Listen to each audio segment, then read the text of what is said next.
Underneath that, the second bullet said, industry-funded studies most likely to show no link. Then you read the data that this study verifies these conclusions. At 6 o'clock, only 2 hours later, these two bullets were compressed into a single bullet and changed to read, it found no significant association between the risk of tumors and overall use of mobile phones, including cellular and portable phones. Basically, a 180-degree change, and as you can see, only 2 hours later, this is the power of the cell phone industry. We see this time and again in the cell phone industry, in the smart meter industry, that we're seeing a lot more industry spin than we are hard science. This is the most complicated slide that I've placed today, and it is the most important. So allow me to dissect this, give you the importance of what this is. Over here is a map of San Francisco. The peninsula is on the bottom, Golden Gate Bridge is on the top, and as you can see, there is a plus. Okay? The middle of that plus is the Sutro Tower. You can see the Sutro Tower up on the top.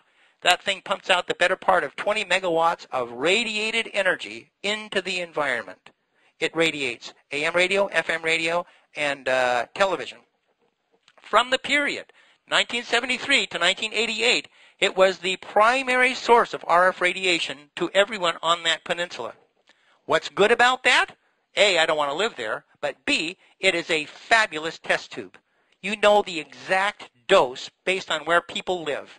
There are 123 people in this study, children under the age of 21, that have contracted either leukemia, lymphoma, or glioma, basically the most common cancers of children under the age of 21.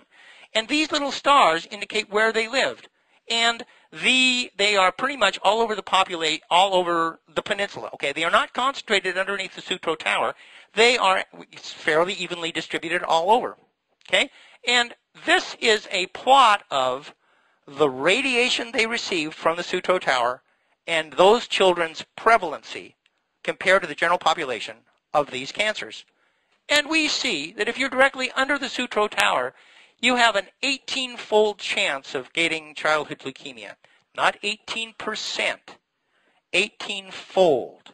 An 18,000% increase in the prevalency of cancer directly underneath the Sutro Tower. As you go away from the Sutro Tower up to the coast, which is 5 kilometers away, you are still at 4 times, a 4-fold increase in the prevalency of childhood leukemia. This gorgeous correlation persists for all 4 of the diseases studied. In other words, this is a disease of RF radiation. There are no other cofactors. It doesn't matter what your genetic background is. It doesn't matter your socioeconomic position. It doesn't matter toxics that you're exposed to. What matters is where you live on the peninsula and the amount of RF radiation that you receive. This is a plot of the RF radiation as you go from the Sutro Tower out. It is denominated in microwatts per square centimeter, which is sort of an industry standard. It's one of the power factor standards. So this is the number directly underneath the Sutro Tower that corresponds to this amplification. And out here at the edge of the peninsula, we are down in this range of, say, 0.1 to 1 microwatts per square centimeter. Okay? As we move over to this side of the plot, I have given you what the radiative power is of a typical smart meter at 1 foot, at 3 feet, at 30 feet, and at 92 feet. And what I'm asserting is I do not want to be this close to a smart meter. That is in this highly accelerated area where I'm increasing, in this case, childhood leukemia, but by implication, it is biologically active for other diseases. This is the only one that was studied in this study, but what it says is this is a canary in the coal mine, and we should stay away from this level of radiation. When you were 3 feet away, you were here, 30 feet away, you were there, but at 92 feet, you are under, this is a logarithmic plot. So I don't know if you're safe, but this is like an area where it might be safe, or at least safer. So I decided to plot these contours in my neighborhood. Here's my house from Google, above. And this is the danger zone. That is a 92-foot radius circle. And my meter is here, and the smart meter is going to radiate my living room. It's going to radiate one of the bedrooms, and this is fairly dangerous. I would point out that this level of radiation is incident on the roofs of the houses in question. Okay? This is attenuated when it goes inside the house where the children spend most of their time. So the actual risk profile is down here somewhere. So when I plot this in my neighborhood, it is actually much worse out here, and this is an accurate portrayal of what conditions are like inside my house. That is, this is an inside the house contour. This is a risk factor. This is where my neighbor's meter is. And likewise, there's a bedroom affected, and this is my second neighbor. This is a daycare center. Their meter is in the playground of the daycare center. Children will be walking within inches of the smart meter. First of all, PG&E has done nothing to ameliorate this. These have been installed down in LA, and they have not informed citizens who have bedrooms that are near the radiation source, nor daycares or other child-populated areas like schools that have excess. And again, this is a much worse exposure contour than is given here, because these risks are inside the house, and these risks are direct radiation through the air, significantly higher. So the first point I'd like to make is the safety of these devices is not at all verified by the data. And if you take a group of lab rats and you give them an L50 dose of a toxin, let's say lead or mercury, that is a dose that kills half of the population. So if you give half of that dose to you get more survivors, okay?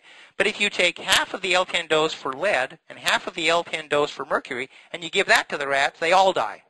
What I'm making a point is that the risk factors to human beings and to health is not linear. You can't make an assumption of half is twice as good as whatever.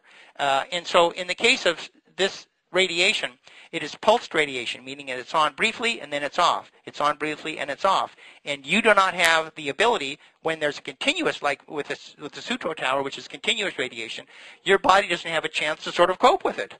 Okay? It is on, it is off. And it could be that this form of radiation is vastly more damaging to human health. We don't know. It is totally unknown risk.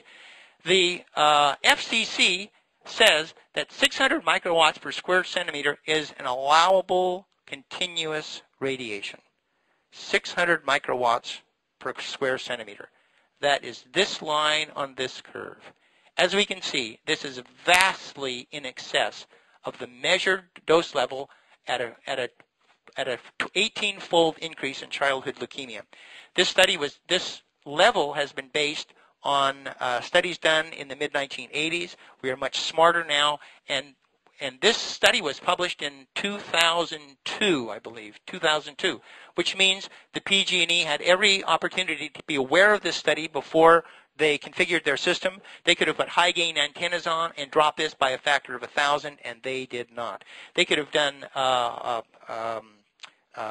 transmission of signals on the power wiring. They could have done optical wiring, and they have done none of that. They have taken a technology path that exposes us to, according to this study, significant risk.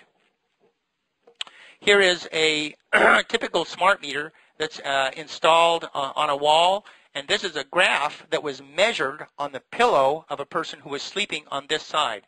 The pillow. This means that person is exposed to radiation 8 hours every night when they are sleeping, and we measured 0.05 microwatts per square centimeter, well above the safety level. In Italy, their smart grid is powered by a system that uses no radiation. It is technologically possible. If you talk to PG&E, they say no, it is not possible. As George alluded to early on, When I found out about the smart meter, I got a message in the mail that said we're about to put one of those babies in, and I pretty much jumped out of my skin. I did some minor research, and I knew right off the bat these things were trouble on a stick. I called to opt out, and they said, you're in a lot of hurt. We're not opting anybody out. And so I started sending emails to my mayor, and I said, we need to have a town council meeting. I want to bring this up. And we agreed that I would give a 15-minute presentation that's a condensed version of this that gives them some of these findings. I'm a registered PE in the state of California. I have the ability to talk about this subject.